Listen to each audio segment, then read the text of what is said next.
Hey guys, Galactic Marine 501 slash JacksonWolfXC here, and today I'm going to be reviewing the first of my Easter Transformers. I just realized the top of my head's cut out. Leader Class Ironhide. This guy is awesome. Now, granted, he is out of scale. He is a bit out of scale. There's no way a Camaro would be that small. But scaling, I mean, these are Transformers. Scaling is not really hugely important. They make spaceships and cars the same scale all the time. I'm not complaining here. Some people could pose the argument that you didn't need to make him a leader class. He's not just because he was big in the movie. No, he's actually a good character. Unlike Leader Class Brawl or Leader Class, I think Blackout had a Leader Class. Yeah, they didn't need Leader Classes just because they were big. Same thing with Demolisher, I think. Watch TJ Omega, he gets into this as well. Sometimes they make Transformers certain scales just because of their relative size in the movies. Now, Ironhide was big in the movie, and granted, that's why he did get a leader class, because he was almost as tall as Optimus Prime, and so you'd go better with your leader Optimus. Then again, Transformers 3, they were doing some other characters that never got leader classes in leader class. Like, Bumblebee got a leader class, Sentinel got a leader class. He was new, so that didn't really, surprise me at all. But Ironhide got one, which makes sense. They didn't give Megatron one, strangely enough. Usually it's Megatron and Prime are the first two to get leader classes, because they're the leaders. I'm really surprised that we didn't get a leader class Megatron. He was one of the few that I didn't mind getting their leader class repeated over and over. Now, granted, Optimus's were kind of warranted, though you could have had sort of a module system on his arms where you could just pull off the hooks, replace them with the swords, pull off the swords, replace them with the guns, have a little modular action there. That would have been cool. I wouldn't care if all of the weapons couldn't fit onto the vehicle. I wouldn't care if they were separate accessories that just locked over the hands. I wouldn't care if they were like boxing gloves. That would have been fine with me. It's just I wish we would have gotten that. But anyway, so yeah. Now, in vehicle mode, what do we have?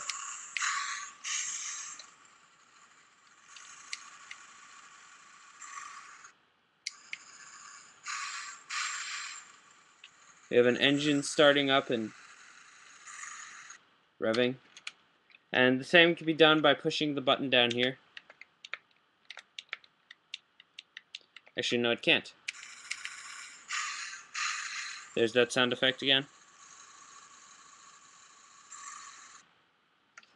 Don't know if you could hear that clearly.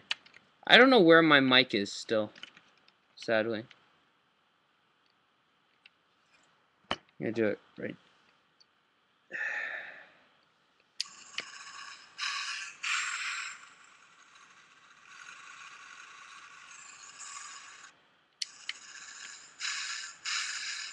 There.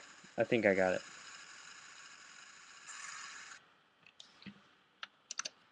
I don't know, I tried. I tried to get the mic in there at least. There we go, I found it. There, that's good. Okay, so anyway, the last feature of vehicle mode is his cannons. Pull back on the... Here, let me do that again. Pull back on the smokestacks. His cannons pop out. Now there's his normal cannon, the one that he's had through all of them. This one's different. I was watching a review of this guy and where they explained the difference by saying, hey, his cannon got blasted off in the last movie, which it did, and I can respect that. If that's the reason for the difference, I'll respect that. That's fine with me. But yeah, at least this cannon's incredibly accurate. Now, I've heard that there's a third-party release to fix this canon, to make it accurate to the movie, or accurate to the first two movies. I'm not going to buy it, though, because I don't buy third parties usually. I may buy a third-party weapon or two, just to differentiate my different cliff jumpers and bumblebees. Um, first, actually, yeah, first movie Bumblebee's weapon is going to be in the hands of this guy. Actually, no, he can't hold it. Well, I'm going to try to somehow put it into his hand. For the simple reason, his weapon isn't that accurate, and I have a different use for it, which you'll see. I'll show it to you in one of these videos, because it involves a figure here, to give him a little bit of difference as well. So yeah, that weapon's going to be used. And first movie Cliff Jumper is using Cliff Jumper from the Cybertron range's gun, because I have Cybertron Cliff Jumper using his blades, because Cybertron Bumblebee is using his gun. And so yeah, but yeah, these guns are awesome. The way they deploy is very screen accurate. I don't actually remember him deploying them in truck mode, but okay. I'll say it's screen accurate just because it's a very, very awesome piece of plastic here. Now, let's transform him. First thing I usually do is pop the legs down. Then the front really is sort of a pain to transform. That's why I decided to start in vehicle mode.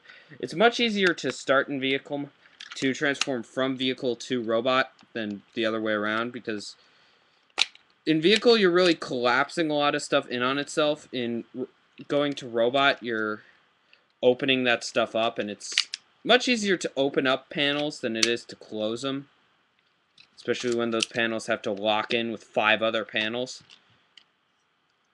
So yeah, then you just sort of splay everything out like so. Get the arm parts going, get the legs out, get this window up here off, there. Now here's where it gets tricky. And I've never actually done this smoothly the whole way. Let's see if I can break that imperfect record. You gotta get these wheels in just such a position that this grill here can clear them.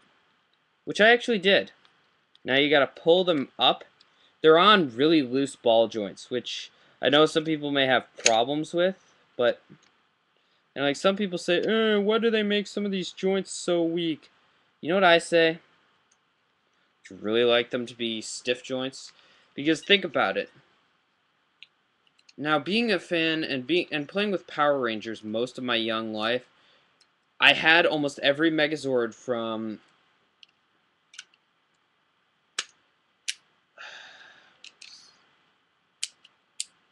I don't know what years, from what years to what years I had almost every Megazord from. Lost Galaxy to some other one. I don't remember what the last series I was into, because I'm still into Power Rangers. I'm still into Sentai, and I do watch some. I will watch Samurai if it's on. I mean, I definitely don't like it as much as I used to like Power Rangers. Mystic Force, I have to say, was actually quite good. And RPM was also okay. And I actually didn't mind SPD at all. I didn't mind that one much either. But I gotta say, some of the Disney ones were really butchered. And again, it's it's Disney doing Power Rangers. What do you expect? And so yeah. What am I talking about, Power Rangers? So anyway, what I'm saying, I got off on this tangent. What I'm saying is, playing with Megazords, I remember very specifically my favorite Megazord, the Lightspeed Megazord. And this, tragically enough, was even a year after the Lightspeed Megazord had aired. So you couldn't get one anymore. And what happened was my red fire truck, which formed the chest of the Megazord and the arms, my red fire truck Megazord broke. The arm was on too tight of a transformation hinge, so that when I was trying to transform it, being a kid and being all rough trying to replicate the show, I snapped that transformation joint. It was because it was tight. It was because it was a very tight transformation joint, and it was fixed on there very well. Like, it was bolted in, so that if it came off, it broke off.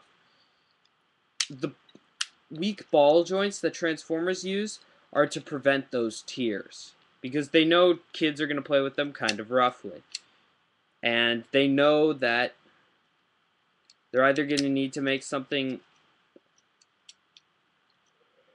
able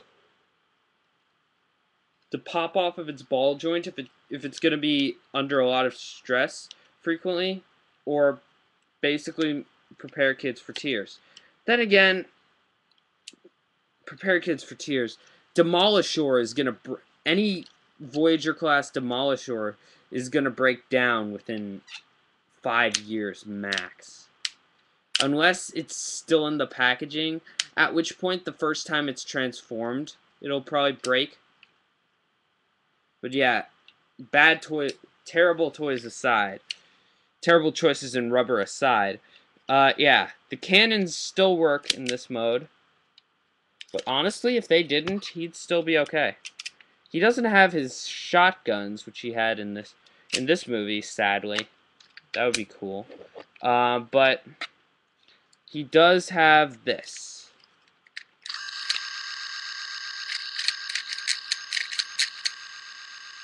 I don't know if you can see that.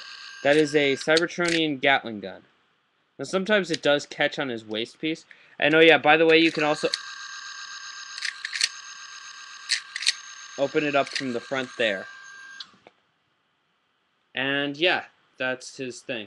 Now, he does have 2 action phrases as well, which can be accessed by pushing this little button back here. This one, by the way, this little lever here is what you use for the chest cannon. This little lever here is for the voices and the face mask gimmick. He has 2 phrases. Ironhide here. Let's go through those one more time. And yeah, there really is no way to keep this down. If you turn his head with it down, you can get it about down to his mouth, but it doesn't go down all the way. You could take it out, though. Yeah, you could take it out, which I may end up doing because I like his other face a little better. Because this one isn't even painted. And again, I don't know if his I'll check, see if his battle mask did have detailing on it. I may take it out. I don't know. I don't know. I'm still deciding. And I've been told that it won't destroy your figure if you do that. But yeah. So anyway, cannons and giant chest laser aside, this guy's still got 2 more weapons that we have to go through.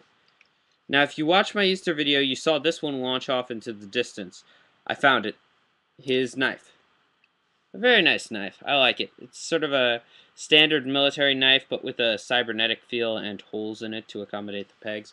But the holes actually do add something to it, so it's not like they're just meaningless holes in the sides of something. Yeah, so here we go. Hang on. Just trying to attach this to his hand. Get it in there all the way. I think that's all the way. Is that all the way? No, that's all the way. So yeah, giving him a knife. I actually have to say I like Ironhide with a knife. It sort of fits his character. He is sort of that military style character. He does have that aspect to him. Sadly, no wrist articulation. However, he doesn't really need it. He doesn't lack much because of it, because his arms can rotate below the elbow and above. So he's got a fair amount of articulation. You can really assume any pose you want him to, even without that wrist. So yeah. Let's get him into a bit of a pose before showing off his final accessory. Let's give him that cannon. Let's put both of his cannons out. There. Just to give him that bulk to him.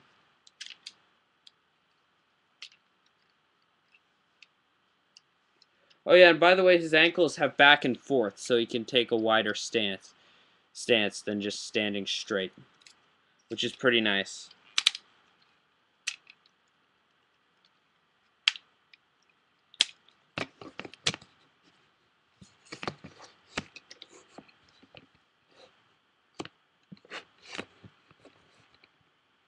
There we go.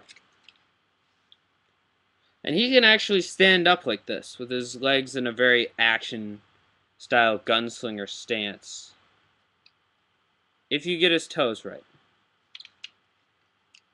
And I actually like to leave the sheath out when I have him in a position like this, as if he just drew the knife and is just sort of getting into his battle stance, getting ready to kick your butt.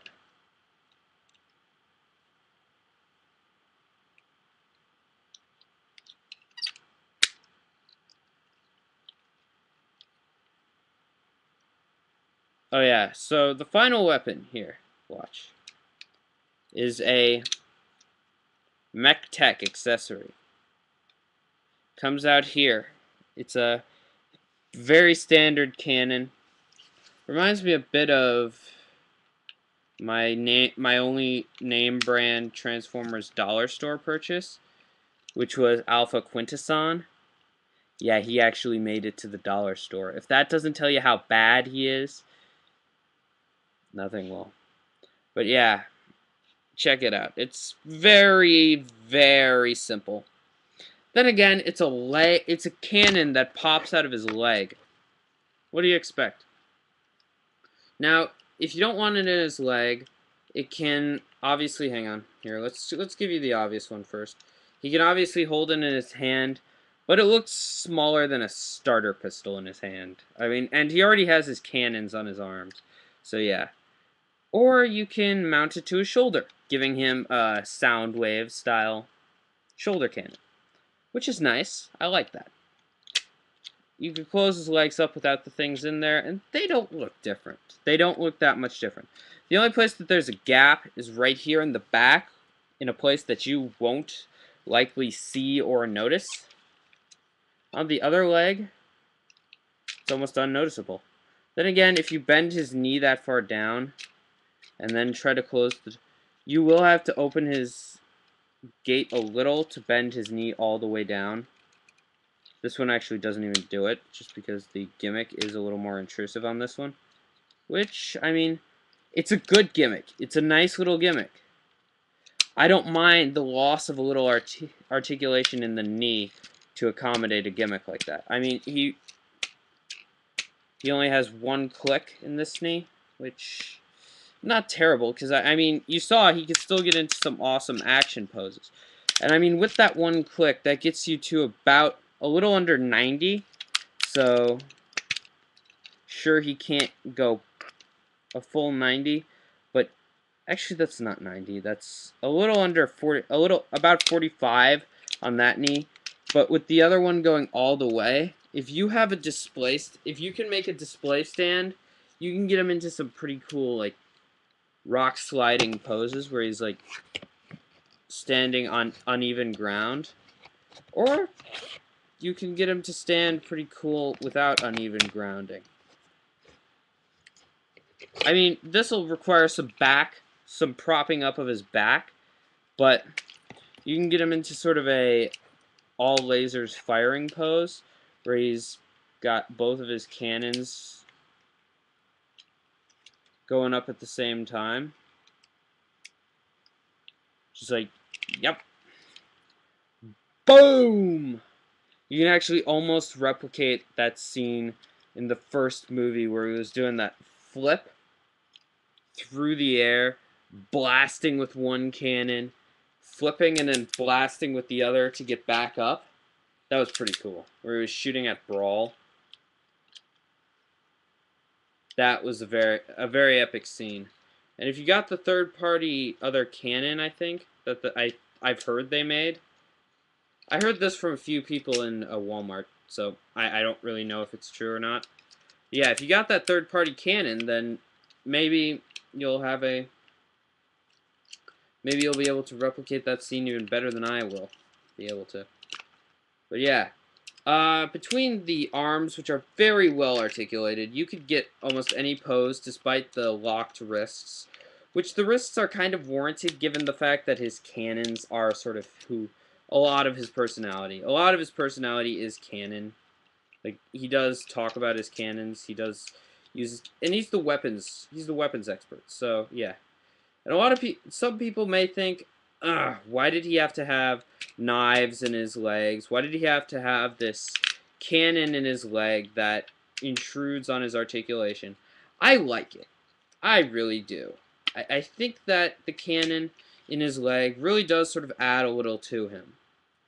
So, I mean, he's this big weapons expert that should be well armed for anything. And I think that the cannon in his leg really does help give that appeal to him. And though it is kind of hard to get back in after you take it out, it does require a bit of lining up.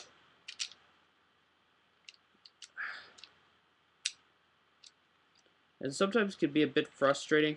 I actually recommend taking the missile out myself. I've found that that helps.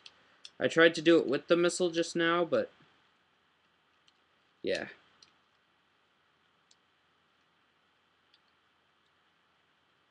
There we go. Got it. Now you can just put the missile back in and it will look good. It will look fine. But honestly, you know, most firing missile gimmicks I don't like because they detract from the realism to the figure, the show accuracy. Think Transformers 1 Ironhide with his cannons, one of which had 4 protruding pipes and one of which had missiles sticking out of it. You could take the missiles out, but you couldn't do anything about those pipes unless you sanded them down, but that would leave 4 annoying holes anyway, so. Or Transformers 2 Ironhide with his cannon that was 6 times larger. Yeah, it was this cannon. This is the size it's supposed to be. It's supposed to take up about half his arm. It went over his entire arm. And his other cannon was dinky in comparison. In fact, in order to get an accurate Ironhide up until this point, you would have had to buy the I'm gonna say full armor Ironhide, the one that came with all of the guns and that crossbow made out of the bumper of his car and a cannon.